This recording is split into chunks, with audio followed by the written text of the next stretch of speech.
Hello, everyone. My name is Rania Saab, and I am your facilitator for today.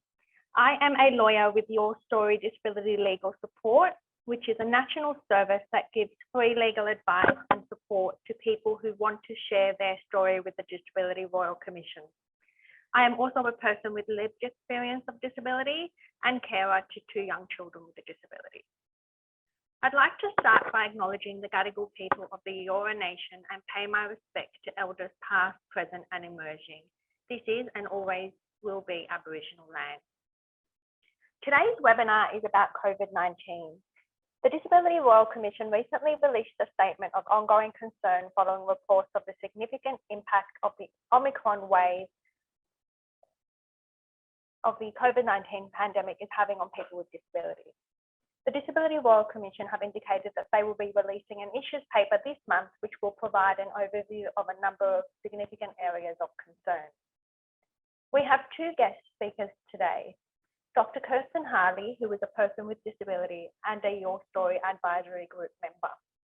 Kirsten will appear via pre-recorded video, which we will play shortly, but she is also in our audience today.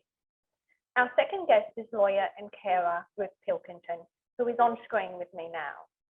After we hear from our guests, we will have some time for questions. Just a few things before we start.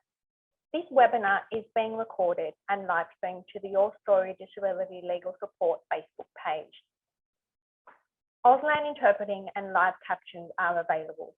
To turn on the captions, go to the toolbar at the bottom of your screen and click on the button labeled CC Live Transcript. Please post in the chat if you're having any tech issues. If you want to ask questions then, if you are on Zoom, please use the Q&A function to ask questions and not the chat function. You can ask the question anonymously if you wish to. If you are on Facebook, then please post your questions in the comments. If we don't get to your question during the webinar, then we will respond to you via email. Lastly, if this webinar raises any concerns for you, then free counselling is available. Call Blue Knot on 1-800-421-468. We will also pop these details into the chat. Now we will play our pre-recorded video.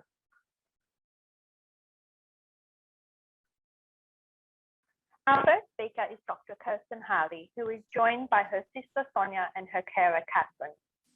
A bit of background about Kirsten. She is an honorary lecturer at the University of Sydney's Centre for Disability Research and Policy. She is also a board member of Motor Neuron Disease New South Wales. In 2013, Kirsten was completing a postdoc when she was diagnosed with motor neuron disease, or MND. She has progressively become paralysed and lost the ability to speak and breathe.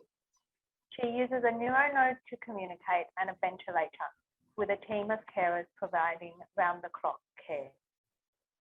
Kirsten has become a self-described passive activist for MND and shared her story at a public hearing held by the Disability Royal Commission in relation to COVID-19 in August 2020, where she spoke about the threats the pandemic posed to people living with MND. Kirsten is a member of the Your Story Advisory Group representing New South Wales and has given us invaluable advice about reaching and supporting the disability community to safely share their ideas and experiences with the Disability Royal Commission. Kirsten has prepared a speech and her synthetic voice Brian will read out her words. Thanks for joining us, Kirsten. What led you to share your story with the Disability Royal Commission? The Disability Royal Commission was established in April 2019. I was in the intensive care unit. I had been there since November, when I was resuscitated from catastrophic respiratory failure and given a life-extending tracheotomy and laryngectomy so that a ventilator could breathe for me. I was in hospital for 9 months, while a team of carers was recruited and trained to provide the round-the-clock care needed to manage my motor neuron disease plus my trachea to keep me safe and alive. As the year progressed and I came home, I was pleased to hear media reports about the Disability Royal Commission doing its work. I was aware of the pervasive structural discrimination faced by people with disabilities and how this often tipped into violence, abuse, neglect, and exploitation. While I had experienced some incidents of these, they were overwhelmed by, on one hand, the challenges of living with a progressive, terminal disease, and on the other, my gratitude for the love and support of those around me and the life-saving gift of the trachea. So I didn't think I would be giving evidence. But then came COVID-19. As we started to learn how sneaky and dangerous this new coronavirus was, and social distancing plus hand washing became the first line of defense, I began to worry. I was worried about the health system being overwhelmed, about the inherent risks of requiring intimately close contact with carers, about what it must be like for families beginning or ending their M&D journeys, about the precarious balance for carers and me. I depend on carers working to provide full-time care, but I also depend on carers not coming to work if infectious, which is a huge ask for carers who don't qualify for paid sick leave. As lockdown became a thing, I was thinking about parallels with my experience of MMD and found myself firing off a blog post. A few weeks later, I had rewritten it, and with French support, it was published by ABC News. Most of what I wrote back in May 2020 remains relevant for Omicron and new variant. My family is made more vulnerable because I am dependent on a team of carers to do everything for me, from hoisting me out of bed to wiping my eyes and arse, from feeding me lunch to suctioning my airway clear, from keeping my communications technology charged to repositioning sore joints at 3 a.m. It's impossible to be isolated with this team of 9 carers who work shifts in our home, or to keep 2 meters away from the people who are washing my armpits or tipping condensation from the tube that pushes air in and out of my lungs. The absence of paid sick leave that is a shitty fact of life for casual workers becomes the frankly dangerous disincentive to carers staying away and waiting to be tested if they develop symptoms. And it's best not to contemplate what would happen if infection of a team member or their contact necessitated all of us quarantining.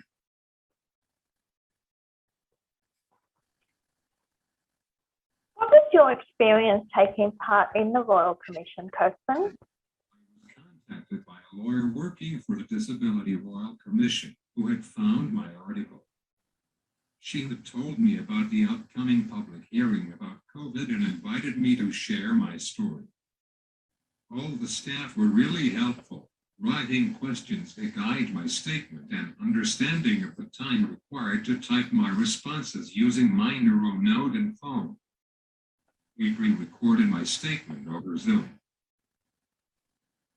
One of the advantages of having my synthetic voice, Ryan, read out my words, is that no matter how emotional I get, he plows on regardless.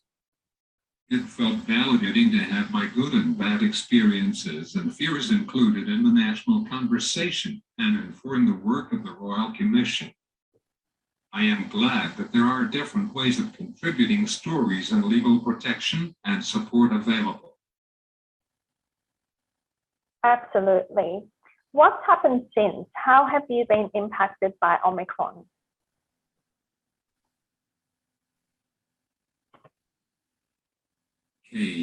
Towards the end of 2020, I was feeling cautiously optimistic that Australia's tight restrictions, contact tracing, and economic support, plus the astounding work of scientists in developing vaccines, might have protected us from the worst of COVID. But 2021 brought more outbreaks, and then Delta and Omicron. To start with, state governments were at least trying to use lockdowns, QR codes, masks, testing, and other restrictions to curtail spread, often too late and unfairly targeted, but it did at least slow growth in numbers. Then came vaccination, with widespread take-up thanks to the Australian community and hardworking health workers, although again with some outrageous delays in vaccinating some sectors of the disability community. And now we are, quote, living with COVID, which at least in New South Wales felt like it was introduced prematurely. Omicron was rampaging. The health system was stretched beyond bursting. Few were triple vaxxed. Access to RATs and PCR testing was another schmozzle, and vulnerable people, including those of us with disability, have been put at risk of dying. There are many times during the last year when I would have welcomed the anonymous genius behind Sriddle, the four-letter variant of Wordle. For me personally, the two main issues have been a grumbling fear of infection and continuity of care. I acknowledge that life has been worse for some. I am lucky that I live with my wonderful, loving, helpful husband and teenage daughter, that my excellent GP visits me at home and vaccinated me as soon as possible, that I can stay connected using technology, and that to my knowledge I haven't had COVID.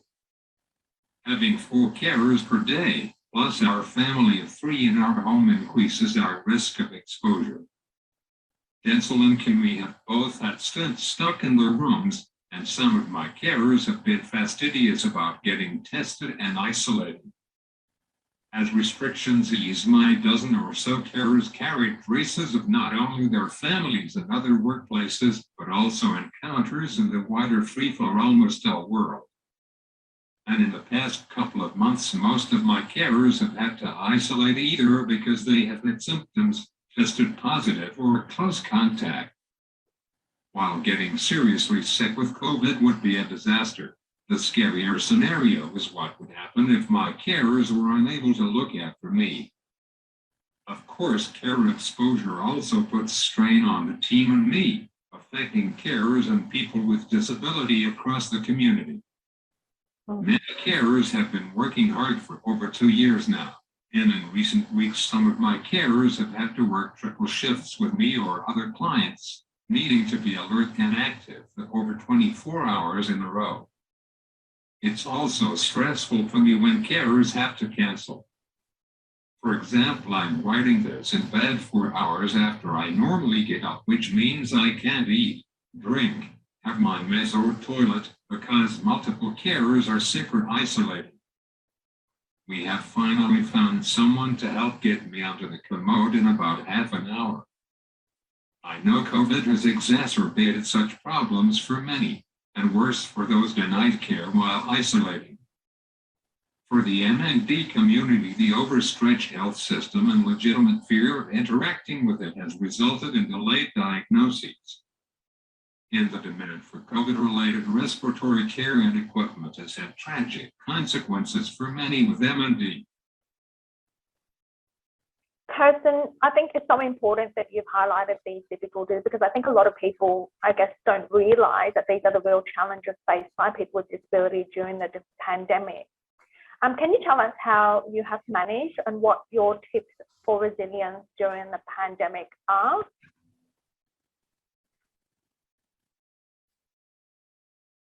In terms of resilience for dealing with COVID, I think many of us in the disability community have developed our own survival mechanisms. For me, the lessons learned living with MND and spending 9 months in ICU have helped me through COVID. I have got my information from reliable sources, such as the ABC Coronacast, Mr. Disability Organization, and my trusted health professionals. I have used technology to connect with community, to give and receive support. Overall, I have learned to appreciate the gift of life, to find pleasure in small things, to accept the derailment of plans, to adapt, to live in the present, to be grateful for kindness, to connect with others online, to cope with loss of control, to try to make the most of each day, to forgive myself when I stuff up, to welcome hell, to laugh, to manage confinement, to trust, to view modest outings as a treat, to enjoy the life of the mind, to know how wonderful it is to be home with my beautiful, beloved family. Some amazing tips there, Kirsten. Thank you so much for your time and providing us with your valuable insight today. And also a big thank you for Catherine and Sonia also for joining us. It has been a real pleasure to chat with you and to meet you. Now we will talk with Ruth Pilkinton, who is a senior lawyer at Legal Aid New South Wales. Ruth is a carer for two family members with disabilities. Her adult son Daniel, who lives with autism and intellectual disability and is non-verbal, and her husband Paul, who has a rare form of MND called primary lateral sclerosis and uses a powered wheelchair and an iPad to communicate. Ruth, how have you and your family been impacted by the COVID-19 pandemic? Thanks, Rania. As you say, my husband Paul lives with a very rare form of MND. He soon realised at the beginning of the COVID pandemic that COVID could be fatal for him, and this informed all of our actions as a family. So from March 2020 until he was vaccinated in April 2021, Paul limited his activity outside the home to a daily visit to the local shops, where he'd go and get us coffees. And he had an arrangement with the cafe that they would bring the coffees out to him, so he was able to limit his activity or connection with other people. My daughter and I worked at home for the first part of 2020, and to further limit our exposure to the outside world, in his last year of school, our son Daniel stopped attending school in person and did not return for many months. In our family, of course, because we have the two people with disability, we have two NDIS plans, and we self-manage both of those and then directly engage carers to support both Paul and Daniel. We were very lucky because in 2020, our carers agreed to limit their outside activities to help keep Paul safe. So our carers kept coming to provide care for Paul and Dan. And I know, and especially listening to Kirsten's amazing presentation, that has been a really hard part of the process for a lot of other people with disability. But we are very grateful to our carers for the sacrifices they made to continue caring for our family members. So overall, Paul feels that he has fared well compared to many others with disability. He feels fortunate that he has remained employed, he's remained living at home, and has maintained his physical and mental health. For our 19-year-old son, Dan, who since a small child has really enjoyed walking in the bush, which is really important to help maintain his well-being and to keep him fit and healthy. One of the hardest things that happened for us was because we live in an LGA that was put into hard lockdown, and there's no bush within our LGA or 5 kilometres from home. So for 14 weeks of hard lockdown in 2021, Dan could not go on bushwalks. And in that time, his routine changed significantly. And to this day, he has not recovered his fitness and enjoyment of bushwalking. And his weight has ballooned and his general enjoyment of life has reduced. So I do wonder if the effects of his time will be lasting. I also wonder if the risks of COVID were reduced by limiting the distances that people could travel to enjoy outdoor spaces such as the bush. So Rania, how about for you? As a person with a disability and a carer, how has COVID impacted your ability to access the services you need for your child?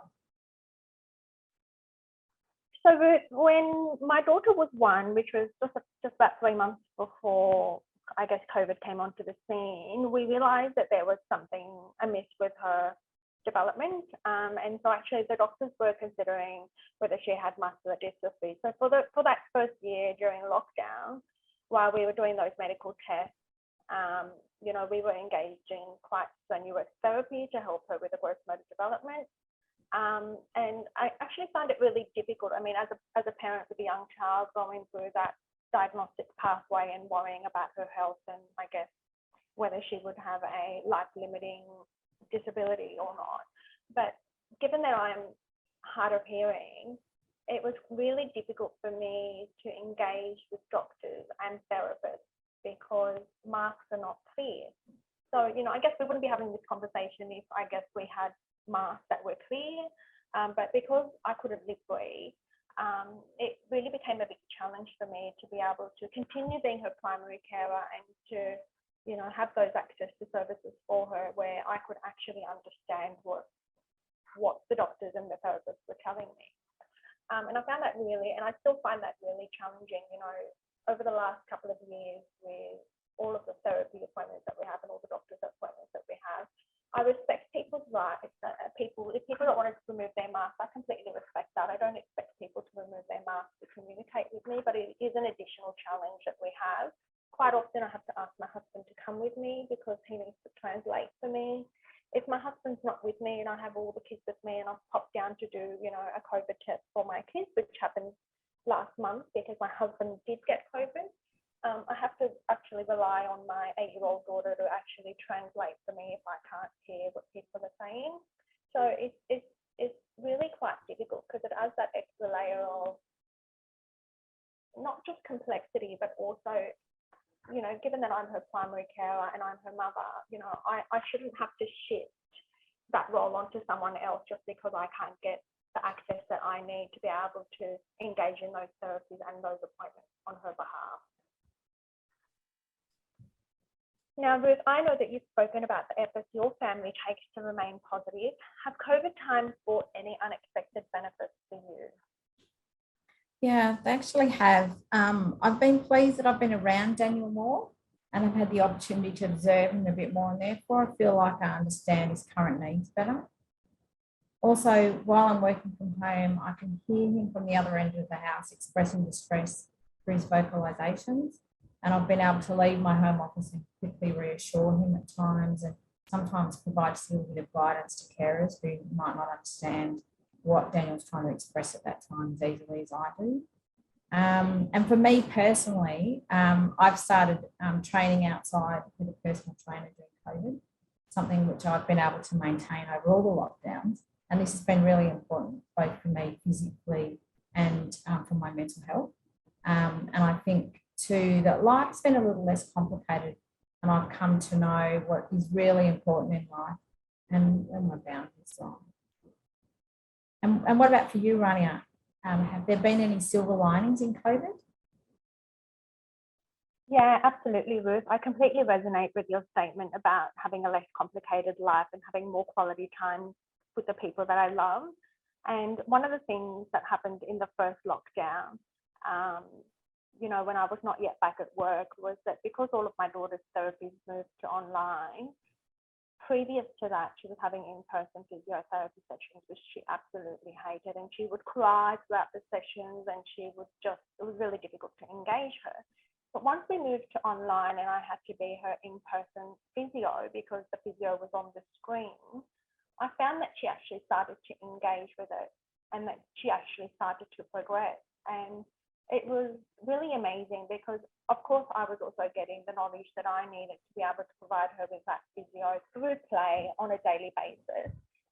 But it was so great to see that she was comfortable and felt that, you know, she could participate because it was mum on the floor with her and mum doing these exercises with her. And I think it just made it that much more sweeter when she finally did take her first steps at the age of 20 months, to know how hard she worked to get to that point, and to appreciate the time that we as a family were actually able to invest in her without the distractions of busy day-to-day life. So we were able to focus more intensely on her physiotherapy. And the other silver lining for me, I think, is that when I did return to work a year ago, I was gratified to learn that COVID had enabled my work to move to a working from home arrangement, which meant that there is even more flexibility for me as a parent of a child with a disability to be able to support my children and to be able to attend medical and therapy appointments. And I'd like to think that the pandemic has taught us and continues to teach us that we can be flexible and we can and should make adjustments for all people, because at the end of the day, we all have something to contribute and we all deserve to live our lives with dignity and respect. Unfortunately, as we also know, people with disability have and continue to be subjected to abuse, violence, neglect and exploitation, which is why the Disability Royal Commission is so important. Now, as you know, Ruth, your story, Disability Legal Support, supports people to tell their story to the Disability Royal Commission. What do you think carers can bring to the Royal Commission? Rania, I know that carers have recent and relevant experiences. Through my work, I'm aware of a client who is now the primary carer of an adult non-verbal sibling with a significant disability. Our client's sibling has unfortunately been the victim of violence perpetrated by other family members. And one of those family members continues to receive the sibling's disability support pension. While our client has now been able to put NDIS supports in place for her sibling, and the NDIS recognises our client as the primary carer for her sibling, our lawyer will need to help our client to herself receive a carer payment and to have her sibling's DSP paid into her sibling's bank account, and some other forms of assistance as well. So from this very recent situation, I can see that very sadly people with disability continue to be victims of violence, and our systems have a long way to go to be fully integrated and responsive. Otherwise, how is it that our client can access NDIS supports, but she has to do so much to try and get sentiment supports? So we'll be encouraging that client to tell her story to the Disability Royal Commission, and I'm sure that there are many other people like her who, as carers, have a lot to contribute to the Royal Commission. Absolutely. Thank you, Ruth. Now, we will move on to questions. Now, our first question, Ruth, is what would you like to see come out of the Disability Royal Commission? Well, I really hope that there's some very clear and unequivocal statements about the need for services to work more collaboratively so that people don't have to do so much to access services. You know, if you can get services in one place, why isn't that information then passed on somewhere else? You know, if you're a person with an intellectual disability and you qualify for disability support pension, why can't you just tick a box to say, for instance, I don't want to vote, so you don't have, the carer doesn't have to deal with that issue as well. There's just so much admin in life that people have to deal with, and that but the biggest issues, of course, is to shine a light on the appalling continuation of violence that unfortunately a lot of people with disability experience in lots of different settings, and that ways of protecting people need to come out of that Royal Commission, and to make sure that finally there is a stop to that. Thank you, Ruth. We don't have time for any more questions, but you know, if anyone wants to ask a question, please feel free to get in contact with us. I'd like to thank Kirsten and Ruth for participating in this webinar today, and I'd like to thank our audience for taking the time to join and watch. If you want to share your experience with the Disability Royal Commission, or if you have an idea for how to make things better for people with disability, your story can support you to share your story safely and in a way that works for you. Call 1-800-777-1800 or visit our website, yourstorydisabilitylegal.org.au. If you want to provide feedback about our webinar today, then please complete our survey by scanning the QR code or follow the link that appears on screen at the end of this webinar. A recording of this webinar will be available on our YouTube channel and Facebook page. Just search Your Story Disability Legal Support. Lastly, just a reminder that if this webinar has raised any concerns for you, you can obtain free counselling by calling Blue Knot on 1-800-421-468. I hope you all have a lovely day and hope to see you at our next webinar. Bye for now. Thank you, Rania.